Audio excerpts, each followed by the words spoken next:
Hello friends, स्वागत है आपका हमारे चैनल मिंटर्स मंडल पे। आज के इस वीडियो में मैं आपको कराने वाला हूं प्रीवियस ईयर क्वेश्चन। हम आपको थ्योरी पढ़ा चुके हैं।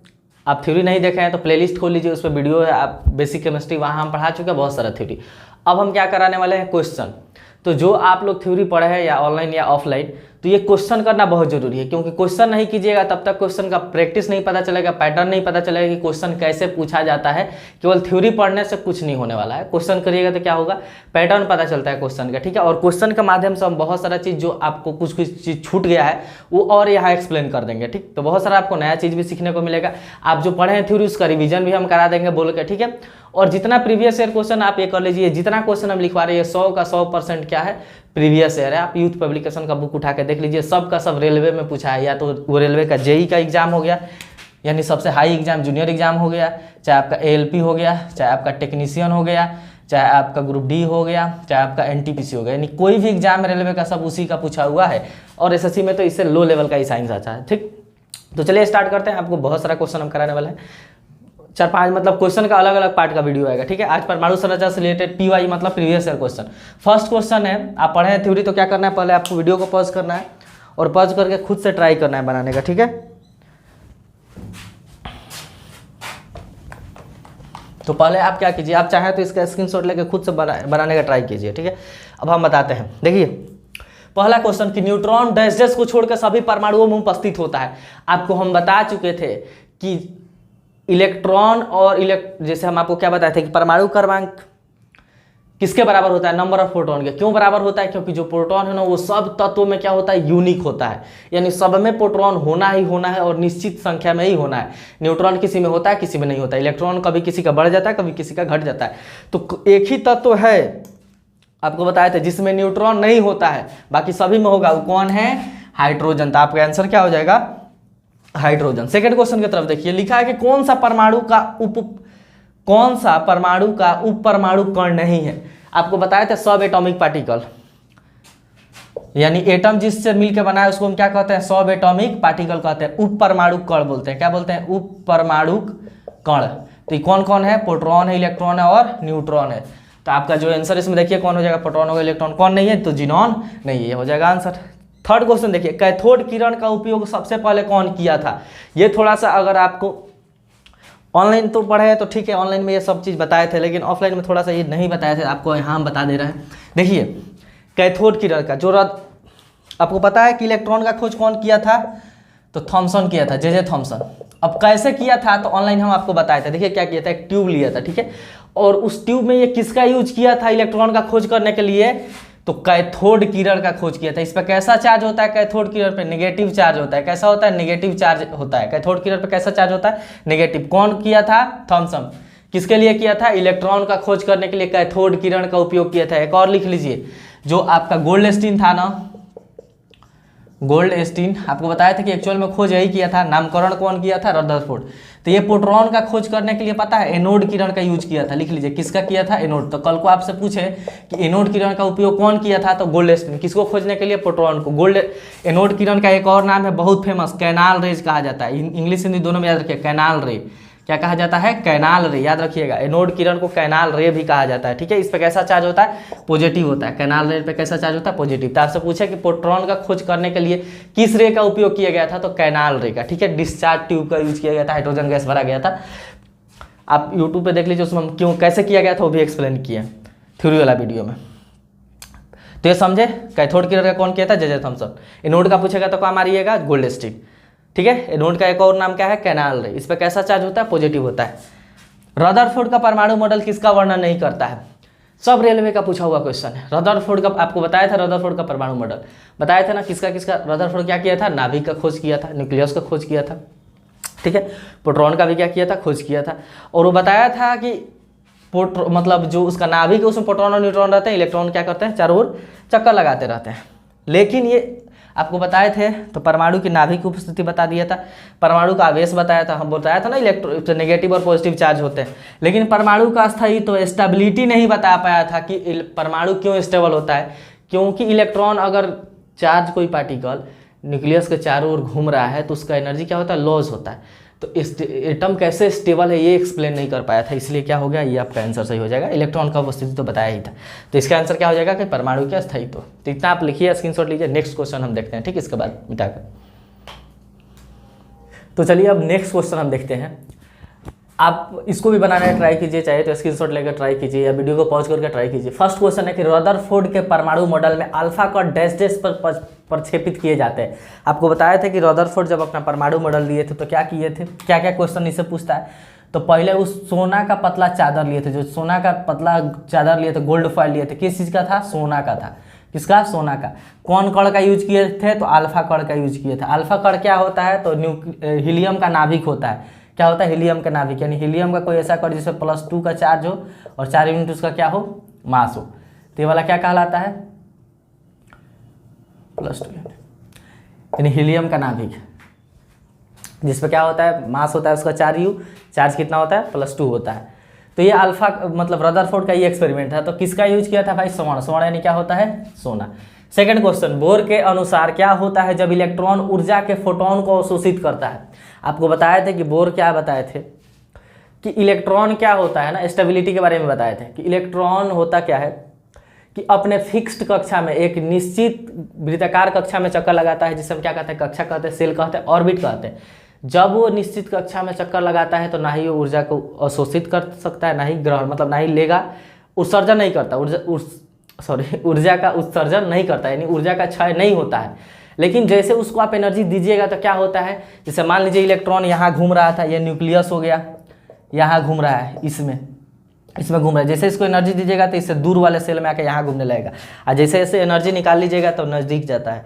तो एनर्जी निकालने पे न्यूक्लियस के नज़दीक चला जाता है और एनर्जी देने पे इलेक्ट्रॉन को न्यूक्लियस से दूर जाता है। तो इसमें क्या किया गया है, बाहर से एनर्जी दिया गया है तो क्या होगा, एक ही कक्षा में तेजी से डोलेगा नहीं, भीतरी कक्षा में जाएगा नहीं, एनर्जी दीजिएगा तो भीतरी कक्षा में थोड़ी जाएगा, दूर भागेगा तो बाहरी कक्षा में चला जाता है। आंसर क्या हो जाएगा आपका, ये वाला हो जाएगा। नेक्स्ट देखिए, लिखा है कि तीसरे कक्षा में इलेक्ट्रॉन की अधिकतम संख्या होती है। आपको बताया था कि किसी कक्षा में अधिकतम इलेक्ट्रॉन की संख्या को हम एक फॉर्मूला से प्राप्त करते हैं। वो फॉर्मूला कौन दिया था, तो बोरबरी दिया था। फॉर्मूला क्या था, तो 2n² था, 2n², जहाँ n क्या है, कक्षा की संख्या है, जहाँ n क्या है, कक्षा की संख्या है। अब n का जगह 1 रख दीजिए तो पहला कक्षा में इलेक्ट्रॉन का संख्या पता चल जाएगा, n की जगह 2 रख दीजिए तो दूसरा कक्षा में इलेक्ट्रॉन की संख्या पता चल जाएगा, n की जगह 3 रख दीजिए तो तीसरी कक्षा में इलेक्ट्रॉन की संख्या पता चल जाएगा। n रखिएगा तो पहला में 2 आएगा, 2 रखिएगा तो 8 आएगा, 3 रखिएगा तो 18 आएगा और क्या आएगा, 32। तीसरा कक्षा में पूछा है ना, तो तीसरा कक्षा में कितना है भाई, कितना है, पहला में 2 गो, दूसरा में 8 गो, तीसरा में 18 गो, यानी आंसर क्या हो जाएगा इसका, आपका 18 हो जाएगा। नेक्स्ट क्वेश्चन देखिए, लिखा है कि किसी कक्षा में उपस्थित इलेक्ट्रॉन की अधिकतम संख्या किस सूत्र से प्राप्त नहीं किया जा सकता।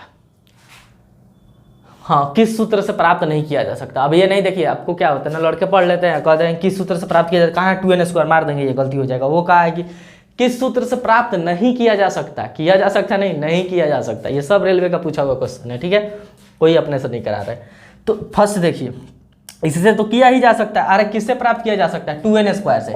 तो देखिए ये 2n² है, इसको जब सॉल्व कीजिएगा ना तो अभी 2na² आएगा, क्योंकि देखिए √4 का क्या होता है, वैल्यू 2, n पे पावर 4 है तो स्क्वायर रूट हटेगा तो स्क्वायर आ जाएगा, यानी ये भी 2n², इससे भी प्राप्त किया जा सकता है। ये 2 से 2 कट जाएगा, इससे भी प्राप्त किया जा सकता है। इससे नहीं किया जा सकता क्योंकि इसको सॉल्व कीजिएगा तो आएगा √2n², तो इससे नहीं प्राप्त किया जा सकता है। ये तीनों का मतलब 2n² ही है, समझ में आया। नेक्स्ट क्वेश्चन, क्रिप्टन का इलेक्ट्रॉनिक विन्यास होगा। आपको इलेक्ट्रॉनिक कॉन्फ़िगरेशन लिखने के लिए गांधी जी का नंबर बताए थे, थोड़ा सा लिख देते हैं यहाँ, 122 334 345 456 456 756 78। यहाँ क्या लिखना है, SS PS PS DPS DPS और FDPS FDPS, ठीक है। तो जैसे आप इसका इलेक्ट्रॉनिक कॉन्फ़िगरेशन कीजिएगा तो देखिए कैसे, क्रिप्टन कितना नंबर पर आता है, तो ये आता है 36 नंबर पे। तो पहला कक्षा में 2 गो डालिए, उसके बाद वाला में कितना, तो 18 गो हम भर सकते हैं, भर दीजिए। उसके बाद वाला में अभी कितना बच गया, तो सॉरी, दूसरा में 8 गो ना रहता है मैक्सिमम, तो दूसरा में 8 गो भर दिया, इसके बाद वाला में 18 गो, अभी कितना हो गया 28 गो, और 8 गो भर सकते हैं, तो क्या होगा 288। आप इस पे भी लिखिएगा ना, आपको हम बताए थे इलेक्ट्रॉनिक कन्फिगरेशन कैसे लिखा जाता है, सब सेल का लिख के सेल का कैसे निकाला जा सकता है, तो आप इसको लिखिए और लिख के आप बना लीजिएगा, ठीक है। उस पर ट्रिक पर लिख के बनाइएगा, आपको यही दिखने को मिलेगा। हम लिख सकते हैं, लेकिन क्या ही फायदा है, ईजी क्वेश्चन है। अभी और क्वेश्चन है, आप इसका स्क्रीनशॉट ले लीजिए। हम नेक्स्ट क्वेश्चन देखते हैं, ठीक। तो चलिए हम नेक्स्ट क्वेश्चन देखते हैं, ठीक। आप इसको भी ट्राई कीजिए, वीडियो पॉज कीजिए और खुद से ट्राई कीजिए बनाने का। पहला क्वेश्चन हम बताते हैं आपको, क्लोरीन आयन का इलेक्ट्रॉनिक विन्यास क्या होगा। इलेक्ट्रॉनिक कॉन्फ़िगरेशन आपको लिखना हम सिखा चुके हैं, ट्रिक भी वीडियो का पड़ा है, आप देख लीजिए। आपको ट्रिक अभी भी कुछ देर पहले लिखे थे, उससे आप इलेक्ट्रॉनिक कॉन्फ़िगरेशन कर सकते हैं किसी भी एलिमेंट का। आपको हम क्या बताए थे कि इलेक्ट्रॉनिक कॉन्फ़िगरेशन करने का एक और तरीका क्या है कि पहले सेल में 2 गो भरिए, फिर आउटर सेल, याद रखिए कि आउटर में सेल में 8 गो से ज़्यादा नहीं होना चाहिए, मैक्सिमम 8 गो हो सकता है। कह रहा है क्लोरीन आयन, अगर ये क्लोरीन का कहता कि क्लोरीन का बताओ, तब आपको पता होगा कि क्लोरीन कितना नंबर पे आता है, 17 पे आता है, तो प्रोटॉन भी 17 हो जाएगा, इलेक्ट्रॉन भी क्या हो जाएगा 17। तब आप इलेक्ट्रॉनिक कॉन्फ़िगरेशन कैसे कर सकते हैं, पहला कक्षा में 2 गो, फिर 8 गो, बच गया दोनों के 7 गो डाल दीजिए, इस तरह कर सकते हैं। तो यही आप करके टिक मार दीजिएगा, ये और क्या हो जाएगा, गलत हो जाएगा, ये वाला नहीं है। क्लोरीन आयन कह रहा है, आयन का मतलब इस पर कोई ना कोई चार्ज है। अच्छा, इस पर कैसा चार्ज आएगा, तो आपको बताए थे कि कोई भी एटम चाहता है कि उसके आउटर मोस्ट सेल में, यानी लास्ट वाली कक्षा में 8 गो इलेक्ट्रॉन रहे, तो ये चाहेगा कि इसके 8 गो रहे। तो ये 8 गो करने के लिए एगो किसी से लेगा, तो एगो लेगा, यानी अब इलेक्ट्रॉन इस पे कितना हो जाएगा, यानी इसके आयन को हम Cl माइनस कहेंगे, यानी एक इस पे इलेक्ट्रॉन आ गया, तो अब इलेक्ट्रॉन कितना हो गया 18 गो। तो जब इसका इलेक्ट्रॉनिक कॉन्फ़िगरेशन कीजिएगा तो क्या होगा 288 होगा, ना कि 287। तो आयन का आया तो आंसर ये हो जाएगा। अगर खाली क्लोरीन का आता है तब क्या होता है 287। देखिए पढ़ने के बाद क्वेश्चन करना जरूरी है, नहीं तो ऐसे ही आप क्वेश्चन में फंस जाइएगा, ठीक है। ये मार्क बन जाएगा, आइए खुश हो गए कि पूरा मारे हैं सही। सेकंड देखिए, एक तत्व की परमाणु संख्या 20 है, तो उसमें उपस्थित कक्षा की संख्या बताना। कह रहा है परमाणु संख्या 20 है, तो उसका इलेक्ट्रॉनिक कॉन्फ़िगरेशन कर लीजिए। आपको हम ट्रिक बताएं, ट्रिक से आप कर लीजिए, आपको पता चल जाएगा। फिर इलेक्ट्रॉनिक कॉन्फ़िगरेशन करने के बाद आप क्या कीजिए, जैसे आपको बताया है ना, यहाँ बता देते हैं एक बार, 1s2 2s2 2p6 3s2